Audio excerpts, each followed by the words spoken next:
In the grand sweep of Napoleonic history, we often hear of mighty battles, daring generals, and the rise and fall of an emperor who changed the face of Europe. But hidden beneath the clash of armies and the roar of revolution lies a different kind of story, one woven through whispers in royal corridors, sealed letters, secret alliances, and the quiet power of women history nearly forgot. These were the heiresses, the sisters, the wives, and the daughters who stood just behind the throne, watching, influencing, surviving. Their names may not appear in most textbooks, but their actions shaped the legacy of Napoleon in ways the world is only beginning to understand. Welcome to Words of Time. In this video, we will uncover the lives of these forgotten women of the Napoleonic era, their ambitions, their heartbreaks, their power plays, and their lasting impact on history. Prepare to journey into a world of intrigue, resilience, and hidden influence. During the early years of the 19th century, Europe found itself engulfed in relentless warfare and sweeping political transformation. The Napoleonic era, born of revolution and ambition, is most often chronicled through the exploits of generals, emperors, and the shifting borders of empires. Yet within the pages of this grand narrative, there exists a quieter, often overshadowed tale, one of women whose ambitions, sacrifices, and courage helped shape the course of history in profound yet largely unacknowledged ways. These women were not merely companions or bystanders to powerful men. They were power brokers, strategists, and visionaries in their own right. They navigated treacherous political landscapes, maneuvered through social constraints, and left imprints on Napoleon's legacy that merit far more recognition than they have received. Among these hidden heiresses was Hortense de Beauharnais, the stepdaughter of Napoleon and the daughter of Josephine. Raised in the shadow of both the French Revolution and the grandeur of the emerging empire, Hortense was taught diplomacy and etiquette, but she was also trained in resilience. Her mother's marriage to Napoleon placed her in a uniquely precarious yet powerful position. When she was wed to Napoleon's brother Louis Bonaparte, the union was more a political strategy than a romantic match. Hortense's role in this marriage would reverberate through history, for she would become the mother of Napoleon III. But beyond her role as a mother and wife, Hortense was an influential political player in her own right. She composed music, corresponded with heads of state, and acted as an informal diplomat during moments of crisis. Her salons were centers of cultural and political exchange, allowing her to wield influence behind the veil of civility and artistry. Another key figure often ignored in the chronicles of Napoleonic history is Pauline Bonaparte, Napoleon's younger sister. While her name is typically associated with scandal, beauty, and lavish lifestyle, Pauline was far more than the caricature history has painted of her. Her marriage to Prince Camillo Borghese was arranged with political motives, but she used the title of princess as a weapon to elevate herself in European courts. Fiercely loyal to her brother, Pauline provided both financial and emotional support during his darkest hours. When Napoleon was exiled to Elba, it was Pauline who visited him, remained by his side, and used her influence to soften his fate. She navigated the intersection of aristocracy and political intrigue with cunning and charisma, defying the gender norms of her time by commanding respect through both her lineage and her intelligence. Yet not all influential women of this era bore the Bonaparte name. Desirée Clary, once engaged to Napoleon himself, later became Queen of Sweden and Norway as the wife of Jean-Baptiste Bernadotte, one of Napoleon's former marshals. Her transformation from a modest merchant's daughter in Marseille to a royal figure in Scandinavia is nothing short of extraordinary. Though her early years were marked by heartbreak, having been cast aside by Napoleon for the more politically advantageous Josephine, Desiree's story did not end in sorrow. Her position as queen placed her at the center of European diplomacy, and while she remained politically cautious, her presence and actions subtly influenced the policies of her husband, especially in regards to France. Even in a cold northern court far from the land of her birth, she carried with her the memory and spirit of the revolutionary France she once knew. In the sprawling empire Napoleon sought to build, his marriage to Archduchess Marie-Louise of Austria represented a calculated political alliance. At just 18 years old, Marie-Louise was thrust into a world of courtly obligation and imperial expectation. As the niece of Marie Antoinette, she bore the heavy legacy of French hostility toward Austrian nobility.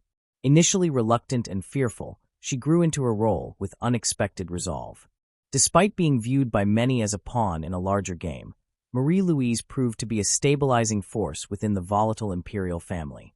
She bore Napoleon an heir, Napoleon II, fulfilling one of the emperor's most pressing ambitions. After his downfall, she ruled as Duchess of Parma, where she earned genuine respect and admiration for her fair governance. Her story is one of transformation, from a reluctant bride to a respected sovereign, and illustrates the quiet strength with which many women of the time endured and overcame the roles imposed upon them. Beyond the palaces and royal courts, other women also shaped the Napoleonic legacy, though history has often relegated them to the margins.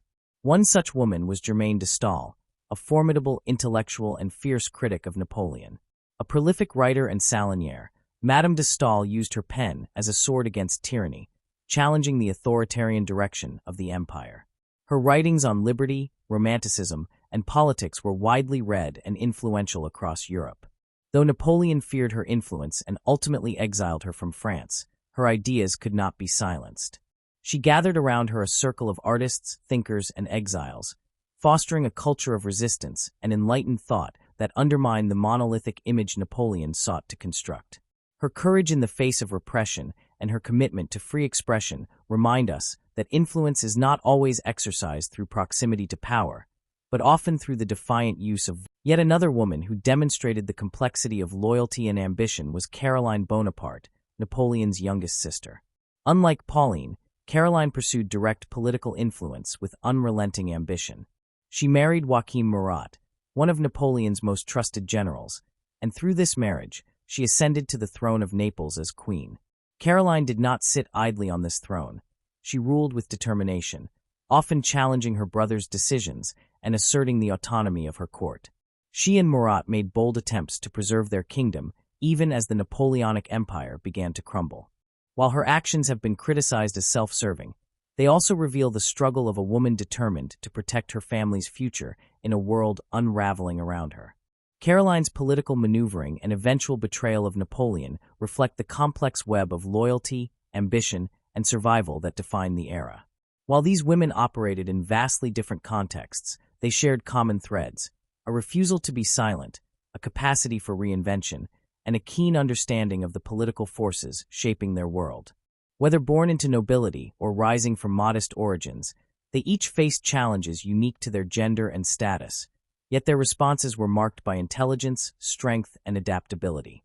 Their stories remind us that history is never the story of one man, one war, or one throne, but a tapestry woven from countless voices, many of which have been unjustly silenced. During the reign of Napoleon, the lives of these women intersected with critical moments of decision, alliance, and betrayal. They were advisors, confidants, and sometimes even adversaries. Their love for Napoleon was not always blind, and their loyalty was often tested.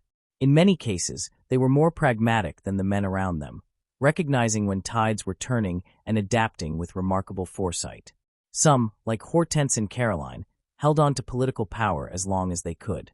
Others, like Marie-Louise, turned to governance and lived out quiet but influential lives far from the battlefield. Still others, like Madame de Staël, opposed Napoleon from the beginning, never swayed by his charm or his victories. Their stories deserve more than passing mention in footnotes. They embody the very contradictions of the Napoleonic age: grandeur and downfall, ambition and exile, loyalty and betrayal. They remind us that power wears many faces and that its pursuit exacts a cost, especially for those whom history would prefer to forget. As Europe transitioned from revolutionary chaos to imperial order and back again, these women navigated a volatile world with a grace and tenacity that belied the restrictions placed upon them. In reading their lives, we are offered a richer, fuller understanding of the Napoleonic era, not just as an age of war and conquest, but as a crucible in which the ambitions of women collided with the tectonic shifts of empire. Their personal tragedies, triumphs, and transformations offer invaluable insight into the human dimension of history. While their names may not adorn monuments or appear prominently in textbooks, their legacies endure in subtler ways. In the shaping of future generations, the preservation of cultural memory, and the quiet revolutions they led in their own spheres of influence. Their journeys were not linear or easy. They faced exile, disgrace, heartbreak, and betrayal. Yet they also experienced power, influence, and in some cases, redemption. Theirs is a story that complements the traditional narratives of the Napoleonic period, adding texture, emotion, and a sense of profound humanity to the often cold recitations of battles and treaties. To understand Napoleon fully, one must also understand the women who surrounded him, challenged him, loved him, and outlived him.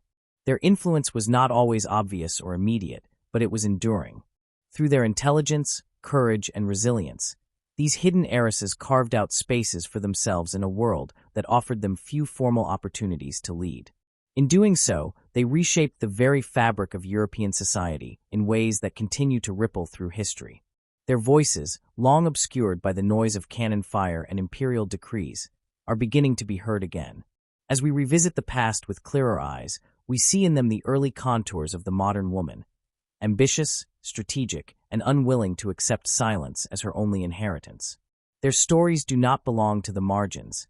They belong to the heart of the historical record. Through them, the Napoleonic era is revealed not merely as a time of conquest and empire, but as a moment when the ambitions of a few extraordinary women helped define the fate of nations. The dawn of the Napoleonic era was a moment of immense change for Europe, a seismic shift in politics, ideology, and identity. The French Revolution had already stirred the foundations of monarchies, upended class structures, and introduced radical ideals of liberty, fraternity, and equality. Into this turbulent backdrop stepped Napoleon Bonaparte, a man whose rise to power would not only alter the political contours of the continent, but also profoundly influence the lives of ordinary citizens, especially women. While his ascent marked a consolidation of authority under a central figure, it also led to contradictory developments in the status of women. The promises of the revolution had dangled hopes of liberation, education, and autonomy. Napoleon's rule, however, would both advance and roll back these aspirations, crafting a complex and often paradoxical reality for women across Europe. In the early days of revolutionary France, women took to the streets, joined political clubs, and even wielded some influence in the early Republican government. These bold steps challenged centuries of patriarchal norms. Women like Olympe de Gouges, who penned the Declaration of the Rights of Woman and of the Female Citizen, dared to demand the same rights as men. But by the time Napoleon seized control, the revolutionary openness to gender equality was already under siege. Napoleon, though he embraced many Enlightenment ideals such as meritocracy and secular governance, held firm views on gender roles. For him, the stability of the family was the bedrock of national order, and that family structure was to be governed by a patriarchal hierarchy. The introduction of the Napoleonic Code in the early 19th century legally enshrined these views. This civil code was a landmark achievement in legal history, coherent, uniform, and influential beyond France's borders. But for women, it was also a codification of subordination. The code deprived women of many legal rights. Married women were placed under the authority of their husbands, requiring his consent for contracts, legal suits, or control of property. Divorce, while legalized, heavily favored men. A man could divorce his wife for adultery with relatively little burden of proof, while a woman had to prove not only her husband's infidelity, but additional offenses like abuse or abandonment.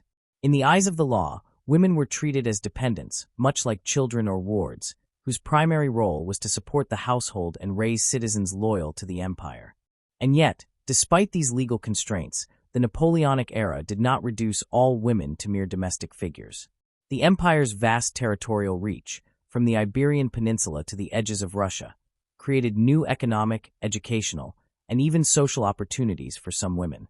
The wars that Napoleon waged consumed vast numbers of men, and in their absence, women stepped into roles previously denied to them. They managed estates, ran businesses, and administered local affairs.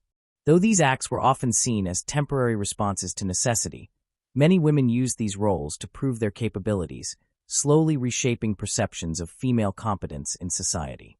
Education for girls became a more prominent issue during Napoleon's reign. While he did not believe in equal education for the sexes, he understood the strategic importance of an educated populace.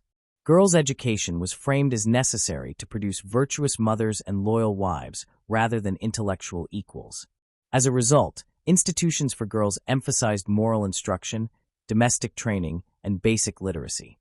Still, the fact that female education was even acknowledged as important marked a significant shift from earlier centuries, when formal schooling was largely reserved for boys of elite families. For some girls, especially those from bourgeois or noble backgrounds, this created avenues for self-improvement and subtle forms of empowerment. Napoleon's foreign conquests and influence extended the French model of governance and legal structure to large parts of Europe. The Napoleonic Code was adopted in various forms in regions like the Netherlands, Italy, and parts of Germany. This meant that women in these areas experienced similar restrictions and protections as those in France. But the reaction to these laws varied depending on local customs and traditions. In some areas, especially where women had historically enjoyed relatively more freedom, the imposition of the Napoleonic Code sparked resistance. In others, it brought about more consistent legal frameworks that could, over time, be used to advocate for reform. The role of women during the Napoleonic Wars was another dimension of transformation. War affected every corner of life, and women were forced to adapt to rapidly shifting circumstances. In cities, they managed shops and households as their husbands fought or died. In rural areas, they assumed control of farms and livestock. In many instances, women became the primary breadwinners, challenging the deeply ingrained belief that men were the natural providers. Some women even followed the army as camp followers, cooks, nurses, laundresses, or unofficial wives, sharing in the dangers of military campaigns. Though often marginalized or stigmatized, these women formed a crucial part of the war machine that supported Napoleon's ambitions. In the salons of Paris and other major cities, elite women continued to exercise influence in cultural and sometimes political spheres. Salons, which had flourished during the Enlightenment, remained venues where ideas were exchanged and alliances forged. Though their political power was informal, the women who hosted and shaped these salons held significant sway over the thinkers, artists, and even policymakers who attended. They were adept at navigating social hierarchies, fostering patronage, and promoting intellectual discourse. In a period when public political life was largely denied to women, these salons served as one of the few spaces where female voices could be heard and heeded. Despite the limitations imposed by the legal system, many women found ways to assert agency within the confines of the law. Widows, for instance, often enjoyed more rights than married women, including control over property and the ability to conduct business. As a result, widowhood paradoxically became a status that allowed greater freedom. Wealthy widows could support artistic endeavors, sponsor educational institutions, or even participate in philanthropic efforts. Though they were often constrained by social expectations, they wielded real influence in civic and cultural life. Women's literature also began to flourish in new ways during this period. Female authors, though often publishing under pseudonyms or anonymously, began to articulate the tensions they experienced in their personal and societal roles. Their writings offered keen insight into the emotional and psychological costs of living under a regime that idealized female virtue while denying female autonomy. Memoirs, novels, and political tracts written by women documented the lived realities of an era marked by contradiction and transformation. These writings not only challenged the dominant narratives of the day, but also contributed to a broader European discourse on gender, morality, and power. Outside of France, the impact of Napoleon's rule on women was similarly complex. In some regions, the importation of French legal codes and administrative systems disrupted long-standing local practices. In others, it provided a kind of structure that allowed for future reform. For example, in parts of Italy and the German Confederation, the presence of French officials and legal frameworks initiated debates about inheritance, property, and marital rights.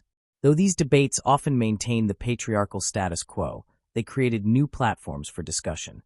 Female thinkers, educators, and activists began to emerge across Europe, influenced by both Enlightenment ideals and the turbulent realities of the Napoleonic Wars. The concept of nationalism, which gained traction during the Napoleonic era, also had gendered implications.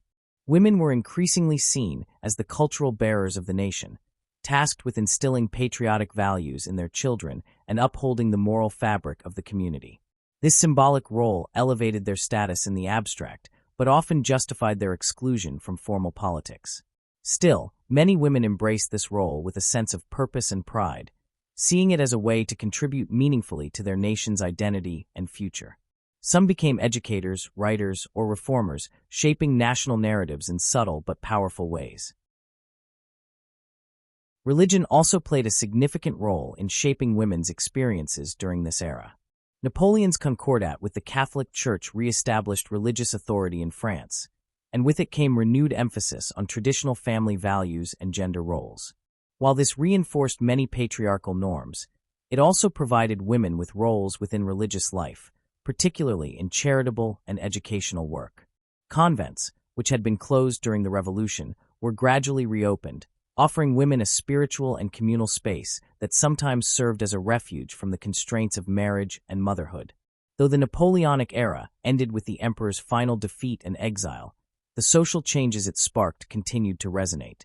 The wars had unsettled old hierarchies, and women who had taken on new roles were reluctant to return quietly to their former positions. Across Europe, the experience of war, loss, displacement, and labor had left a generation of women more aware of their potential and more determined to assert their rights. The seeds of future feminist movements were sown in these years, not always through grand declarations or public protests, but through the quiet persistence of women who adapted, resisted, and endured. What emerges from this period is not a simple narrative of progress or regression, but a textured portrait of a society in flux. Women were not passive recipients of change. They were active participants in the making of modern Europe. Whether through education, enterprise, cultural influence, or survival in the face of adversity, they left an indelible mark on the Napoleonic landscape. Their contributions may not have been heralded in the proclamations of emperors or the treaties of diplomats, but they were no less real or significant. The legacy of Napoleon's rule, therefore, cannot be fully understood without acknowledging its impact on the lives of women. His policies both empowered and constrained, advanced and undermined. In this complex dance of opportunity and restriction, women found ways to assert themselves, to reshape their destinies, and to envision new possibilities. Their experiences remind us that history is not only shaped by those who command armies or crown themselves emperor, but also by those who, against the odds, carve out space for dignity, influence, and change in a world that rarely acknowledges their worth. In the shadow of Napoleon Bonaparte's towering legacy lies a lesser-told narrative, one shaped not by cannon fire or military triumphs, but by the desires, hopes, and maneuverings of the women closest to him.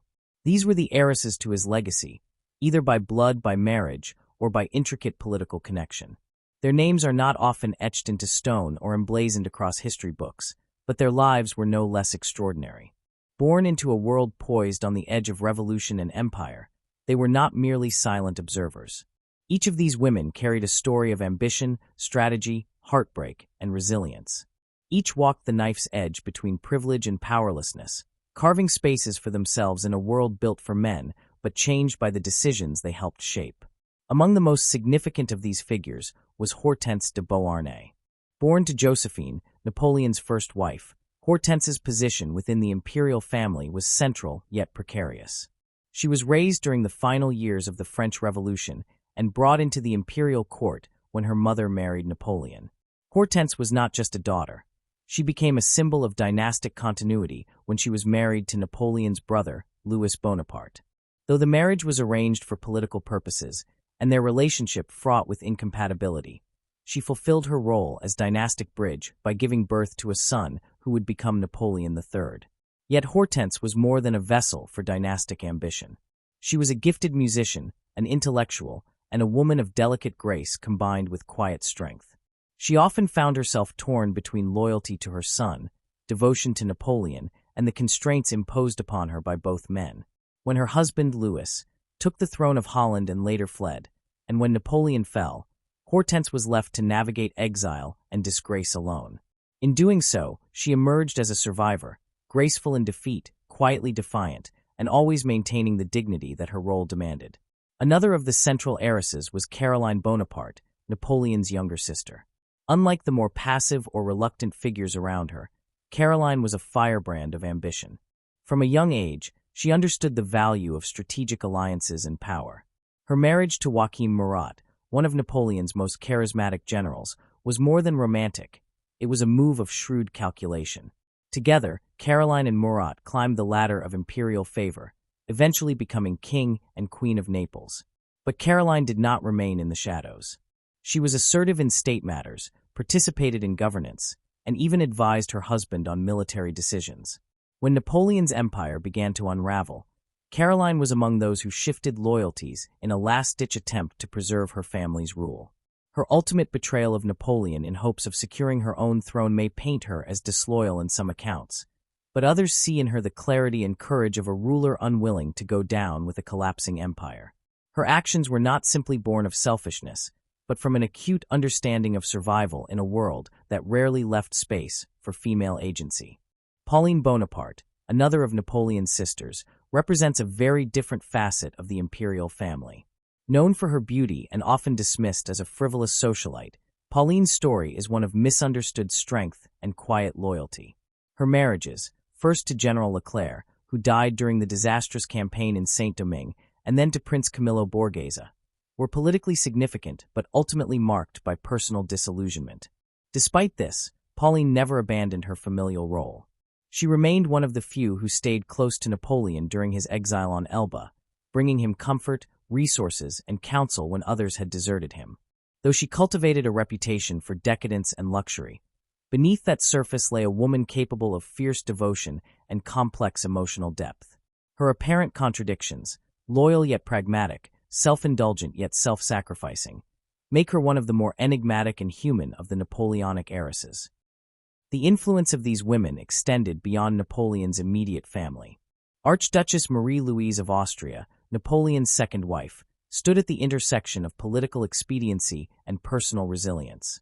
Married to Napoleon as part of a political alliance with the Habsburgs, she was only a teenager when she became Empress of the French.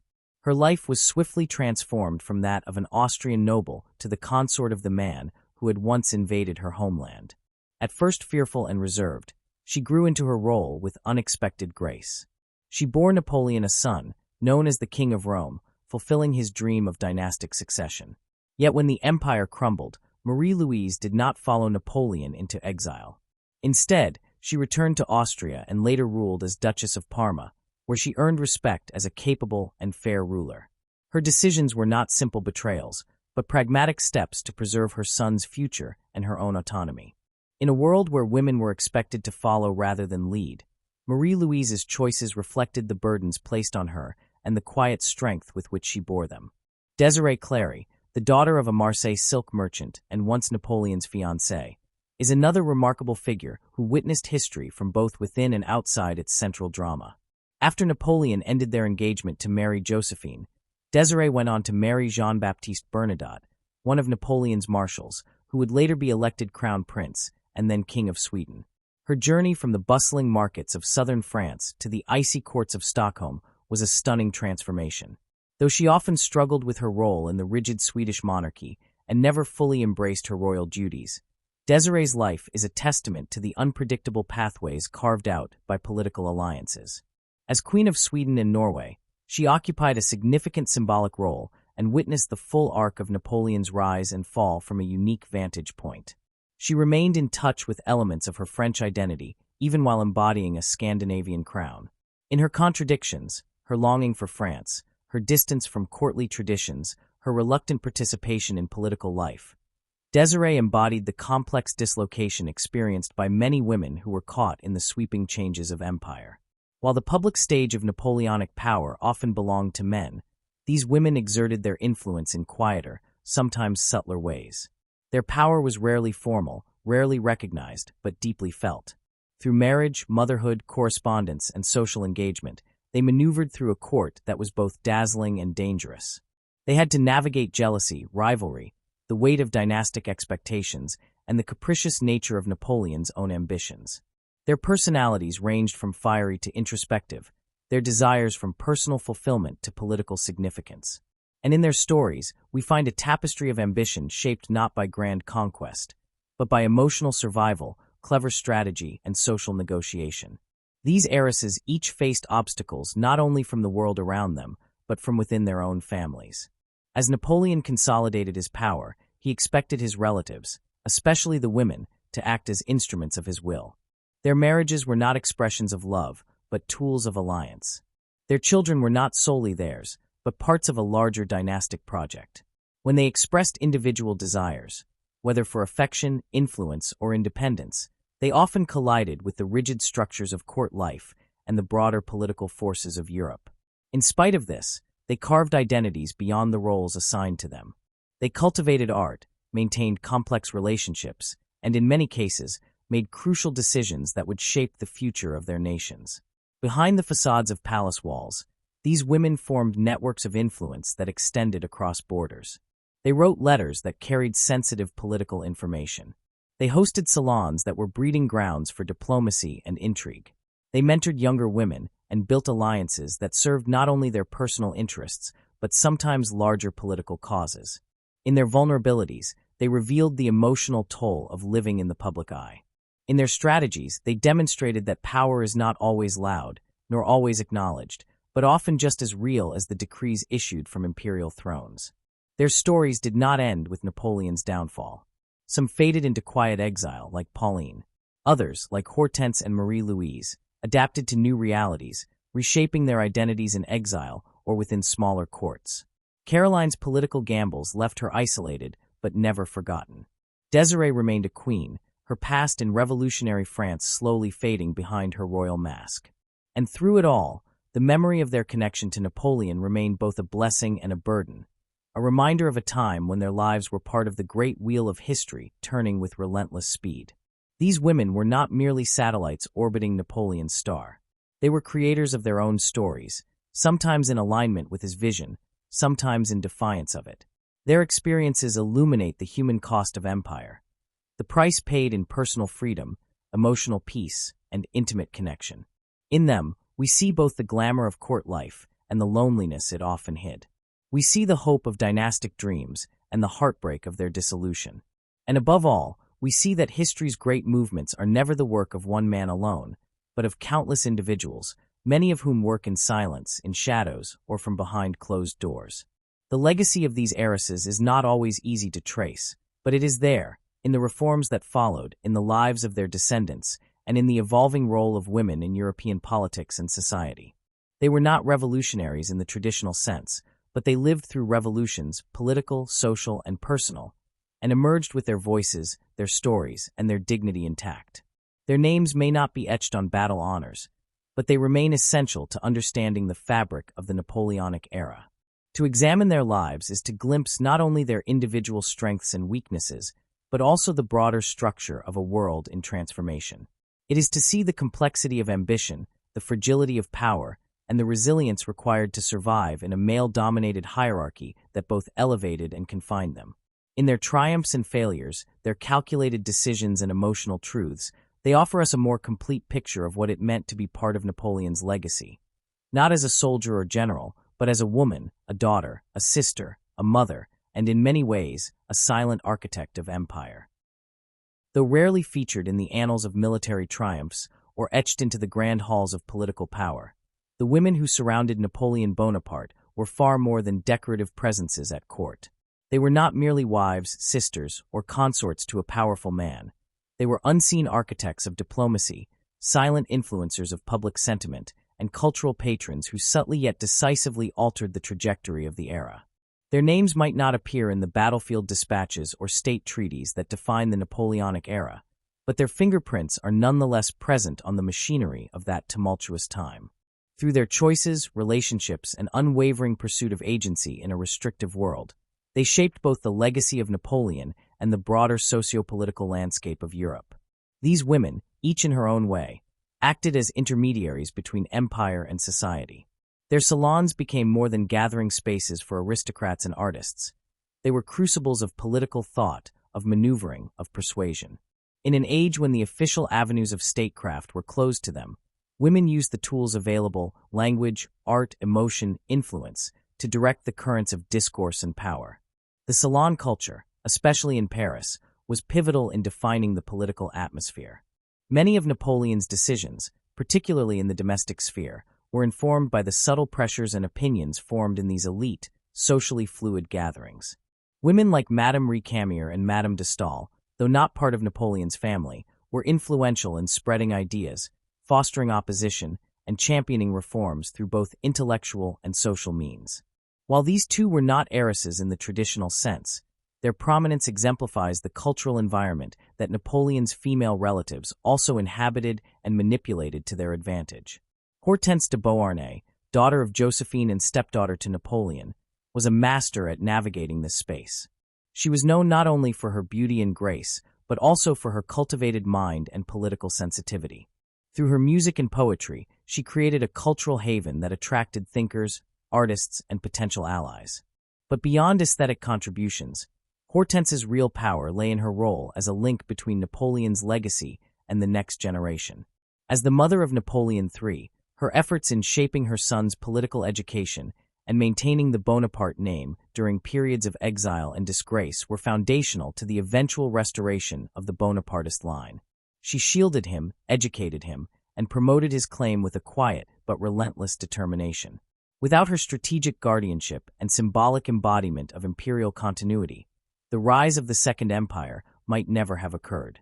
Caroline Bonaparte, Napoleon's youngest sister, played a very different role, yet her influence was no less impactful. As Queen of Naples, Caroline took on far more than the ceremonial duties expected of her. She involved herself in the administration of the kingdom, supported local reforms, and advocated for improved education and infrastructure. Though her betrayal of Napoleon by aligning with the Austrians as the empire fell is often viewed as opportunistic, it also reveals a deeper political understanding. Caroline saw the tides turning and acted not out of petty ambition, but from a calculated decision to preserve her family's future in a collapsing world. Her choices contributed to a broader reshuffling of alliances that shaped the post-Napoleonic order in Italy. She may not have held military command, but her diplomatic maneuvering influenced the fate of territories and dynasties. Pauline Bonaparte, while less politically involved than her sister, wielded power in her own way. Her influence was emotional and symbolic rather than administrative or diplomatic. Her famous loyalty to Napoleon during his exile on Elba, when many abandoned him, positioned her as a figure of fidelity and familial devotion. That image, deliberately cultivated through correspondence, public acts, and patronage of artists, helped preserve a romanticized version of Napoleon during his darkest days. Pauline also used her visibility to support causes, sponsor artists, and create public sympathy for the Bonaparte name.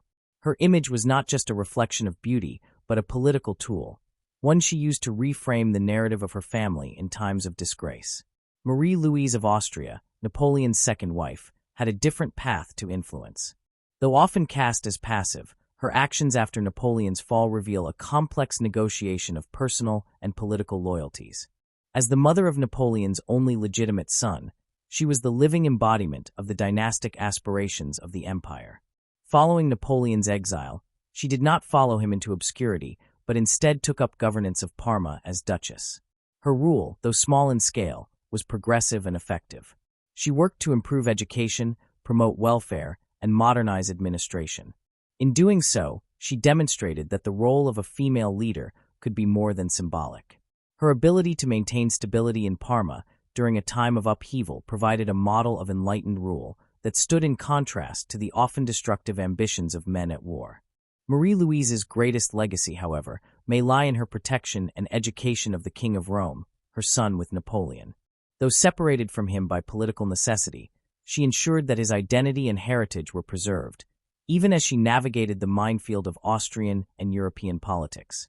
Her quiet defiance in holding on to her son's legacy and protecting him from the worst of political machinations gave him the chance, however brief, to later assert himself as a symbol of Bonapartist continuity.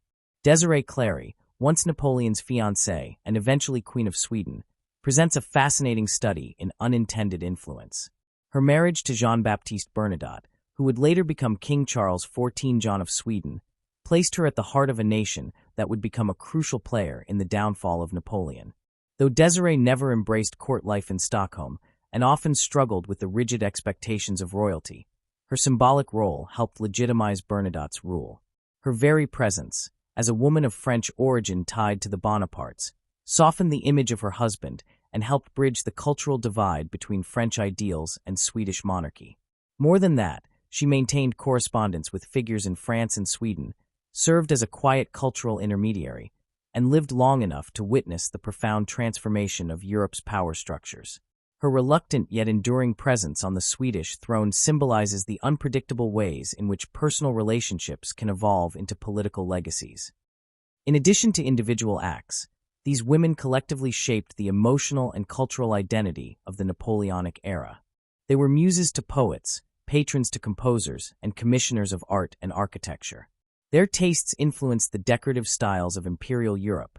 Empire fashion, with its clean lines and classical references, was as much a product of Josephine and her stepdaughter's influence as it was a reflection of political aesthetics. These women set trends not merely in dress but in manners, speech, and social behavior. They helped define the performative aspects of power, the pageantry, the symbolism, the rituals that were so central to the legitimacy of Napoleon's regime. They also served as mirrors of the empire's contradictions. While Napoleon implemented legal reforms like the Napoleonic Code, which in many ways reinforced patriarchal authority, the women of his circle pushed against those limitations by embodying complexity and competence. They were expected to be passive, but many took active roles. They were told to be silent, but they cultivated powerful voices. They were denied political office, but they managed salons that influenced the very men who held those offices. Their power lay in subversion, in resilience, in adaptation. Their legacy resonates today not just in the lines of royal descent or cultural artifacts, but in the broader understanding of how women function within systems of power. They remind us that influence is not always loud, not always direct, and not always recorded in the language of treaties or decrees. It can be felt in the shaping of opinion, the redirection of loyalty, the preservation of memory, and the quiet governance of small but significant realms. Long after the cannons fell silent and the Congress of Vienna redrew the map of Europe, the decisions these women made continued to ripple outward. Hortense's maternal devotion birthed a new emperor. Caroline's bold defiance carved temporary independence. Marie-Louise's rule in Parma became a model of enlightened leadership. Pauline's loyalty redefined familial narrative. Désirée's accidental ascension connected revolutionary France to stable Scandinavian monarchy. And behind them stood many others, governesses, ladies-in-waiting, confidantes, women whose names history often forgets, but whose efforts sustained the great machinery of empire. Even today, revisiting their stories provides a richer, more nuanced portrait of an age too often rendered in masculine silhouettes. The Napoleonic era was not simply a series of battles, decrees, and campaigns. It was also a human drama, one in which women played indispensable roles. They were strategists of the drawing room, diplomats of the heart, stewards of memory, and guardians of lineage. They were shaped by their time, yes, but they also shaped it in turn. To overlook them is to misunderstand the full scope of the Napoleonic project. They may not have held thrones in their own names, but they held sway in the private and public spaces where policy was born, image was shaped, and future generations were formed. Their contributions challenge the traditional boundaries of history and demand a broader, more inclusive vision of power. Their actions, some bold, others subtle, echo through time, reminding us that history's greatest forces often go unseen until we choose to look for them. Throughout the chronicles of European history, especially during the turbulent years that encompassed the rise and fall of Napoleon Bonaparte, the spotlight has traditionally been cast upon men, generals, statesmen, and emperors. Their names are preserved in textbooks, their triumphs and defeats commemorated in museums, and their words quoted in lectures. Yet, in the shadows of these towering male figures stood a cadre of women whose influence, though subtle and often indirect, was no less critical in shaping the contours of the Napoleonic world. These were the forgotten heiresses, daughters, wives, sisters, and confidantes, who through intelligence, resilience, and sheer will navigated a patriarchal society to make their mark on history. And yet, in the telling and retelling of that history, they have too often been excluded, their stories reduced to footnotes or romantic intrigue, their contributions overlooked. The reasons for their obscurity are deeply rooted in the historical narrative traditions of the time and the societal frameworks that valued political and military might above the social and emotional intelligence that many women were forced to rely on. The Napoleonic Code, introduced as a monumental step toward codified civil law, also systemically entrenched gender inequality by subordinating women's legal status. Women were not allowed to vote, own property in their name once married, or even retain guardianship of their own children without male permission. In such an environment, their contributions were never formally recorded or recognized in the same way as their male counterparts. But despite these institutional limitations, these women wielded influence through alternative means, through salons, marriage alliances, patronage of the arts, diplomatic correspondence, and education. Yet because these forms of power did not align with the dominant, male-centric frameworks of historical value, they were rarely chronicled with the same seriousness or permanence. The archival record, so often shaped by the pens of men and the policies of patriarchal institutions, simply did not prioritize their stories. The result is a lopsided history that privileges visible dominance over quiet resistance, direct control over indirect influence. This erasure, intentional or not, is not just an oversight of names and dates. It represents a broader failure to understand the full complexity of historical moments. By excluding women's roles, especially those who worked behind the scenes, negotiated from the margins, or upheld cultural legacies, we lose vital perspectives on how societies truly functioned. The Napoleonic era was a mosaic of political ambition, social reform, artistic flourishing, and ideological struggle, and women were instrumental in all these dimensions. Their erasure does not merely obscure the past, it distorts it. Figures such as Hortense de Beauharnais, Caroline Bonaparte, Pauline Bonaparte, Marie-Louise of Austria, and Désirée Clary, to name a few, operated within and around the structures of imperial power. They were not military commanders or elected officials, but they influenced the direction of empires nonetheless. They acted as cultural diplomats, political informants, and caretakers of dynastic continuity. Their decisions, advice, and loyalties shaped the lives of emperors, the education of future rulers, the management of territories, and the public's perception of monarchy. Their salons were often the testing grounds for ideas that would later find political expression. Their letters provided insights that men in power used to make decisions. Their endurance in times of exile and scandal preserved the idea of an imperial legacy when political winds blew harshest against them. Why then were these contributions so easily forgotten? Partly because the disciplines of history have long privileged what is easily measurable: battles won, treaties signed, governments formed. The soft power women exercised, through influence, charm, conviction, and intellect, was harder to quantify and thus often dismissed. Furthermore, women who stepped beyond the expectations of their gender were frequently portrayed negatively, either as manipulative seductresses or meddling figures, rather than complex individuals navigating a system designed to silence them. Revisiting the lives of these forgotten heiresses offers more than a moral correction. It allows us to see history through a wider lens. Understanding their experiences helps us comprehend how power operates not just in formal halls of governance, but in drawing rooms, nurseries, gardens, and bedrooms. It shows us that legacies are not always etched in bronze or spelled out in decrees, but can be carried in ideas, relationships, and acts of quiet perseverance. These women's stories challenge us to look beyond the traditional metrics of success and influence. Hortense devoted herself to her son's future even when the Bonapartist dream had crumbled. Her commitment sustained the vision of an imperial line and provided emotional continuity for a people left leaderless. Caroline, who defied her brother in an attempt to secure her kingdom, showed that loyalty is never simple and that survival sometimes demands disobedience. Marie-Louise governed Parma with wisdom and care, proving that women could rule effectively, even when handed power as a consolation. Pauline, fiercely loyal to her brother during exile, preserved the personal mythology that would later help revive Bonapartism. Désirée, though reluctant, brought a human touch to a Swedish court trying to adapt to a French king, helping to build trust across cultural lines. Each of these women confronted a world where their gender restricted them, yet they forged paths through diplomacy, artistry, maternal duty, and personal charisma. They made hard choices, some controversial, others quietly noble. They grieved, hoped, strategized, and survived. Their lives were not flawless. They were full of contradictions, much like the era they inhabited. But that complexity is what makes their stories so deeply human, and so essential to understanding the Napoleonic age. Modern audiences, especially those seeking a more inclusive and honest view of history, benefit from re-examining these narratives. In lifting the veil of obscurity from these women's lives, we enrich our understanding of how society evolved, how power circulated, and how legacies were forged and preserved. Their influence reverberated beyond the courtly intrigue of palaces and reached into the broader currents of European transformation, educational reform, cultural identity, and dynastic legitimacy.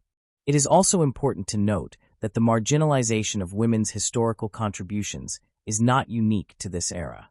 Across cultures and centuries, countless women who played pivotal roles have been silenced by the same dynamics that sidelined Napoleon's female counterparts. By acknowledging the forgotten heiresses of the Napoleonic era, we begin to rectify a broader historical imbalance. We open the door to recovering other lost voices and understanding history as the richly woven tapestry it truly is, rather than a linear account told from a single perspective. This reevaluation is not merely about celebration or vindication. It is about truth. True historical inquiry demands that we confront biases in the archive, challenge narrow definitions of influence, and seek out the full spectrum of human experience. By doing so, we not only honor these women but also deepen our understanding of ourselves, our societies, our inheritances, and our capacities for resilience and transformation. In telling their stories, we are reminded that the world is often shaped not just by the visible levers of power, but by the invisible hands that guide them. In every treaty signed, there may lie the echo of a whispered conversation. In every throne ascended, a mother's guidance or a sister's advice. In every revolution survived, the enduring strength of those who stood behind the scenes, unwavering. The forgotten heiresses of the Napoleonic era were not merely accessories to male ambition. They were co-authors of a complex historical moment that continues to shape Europe and the world. As we reflect on their lives, we find not only intrigue and inspiration, but also a call to action. A reminder that history must always be revisited, retold, and reinterpreted. In doing so, we can ensure that no legacy, no matter how veiled by time or gender bias, remains hidden forever. These women remind us that the past is never truly past. It lives on in the stories we choose to tell and the voices we choose to elevate.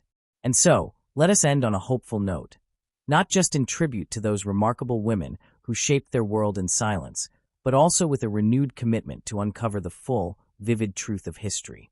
May their stories inspire new generations to look deeper, ask harder questions, and recognize that greatness often resides in the quietest acts of courage. The Napoleonic era, like all great eras, was made not by one man alone, but by many hands, many hearts, and many voices, some of which we are only just beginning to hear.